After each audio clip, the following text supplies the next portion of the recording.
नमस्कार, मी श्रीधर कुलकर्णी। आज आपल्याला शेअर मार्केटमध्ये काय घडामोडी घडल्या या संदर्भात थोडक्यात माहिती सांगणार आहे।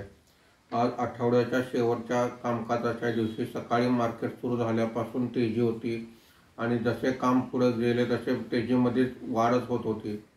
मार्केट संपताना सेन्सेक्स हा 1293 पॉईंटनी वाढून 81,333 वर बंद झालेला आहे।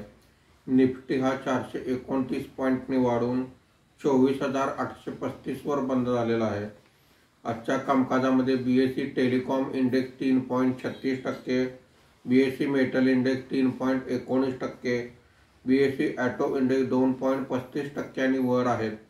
बीएसई मिड कॅप इंडेक्स 2.12% आणि स्मॉल कॅप इंडेक्स 1% वर आहे। आजच्या कामकाजाचं वैशिष्ट्य म्हणजे सर्व सेक्टरमध्ये वाढ नोंदवण्यात आलेली आहे। आज निफ्टीमध्ये वाढलेले मुख्य शेअर्स पुढील प्रमाणे आहेत। श्रीराम फायनान्स 9.18%, डिविज लॅब 5.36%, सिप्ला 5%, भारती एअरटेल 4.50% अशी वाढ आहे। आज निफ्टीमध्ये घसरलेले मुख्य शेअर्स पुढील प्रमाणे आहेत। ONGC 1.25%, Tata consumer product 0.81%। आज सिप्ला, इंडसइंड बँक सहित काही कंपन्यांचे क्वार्टरली रिझल्ट आलेले आहेत।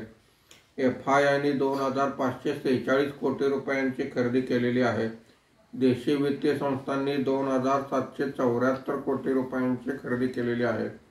शनिवार आणि रविवार शेअर मार्केटला सुट्टी आहे, त्यामुळे सोमवारी पुन्हा भेटूया। धन्यवाद।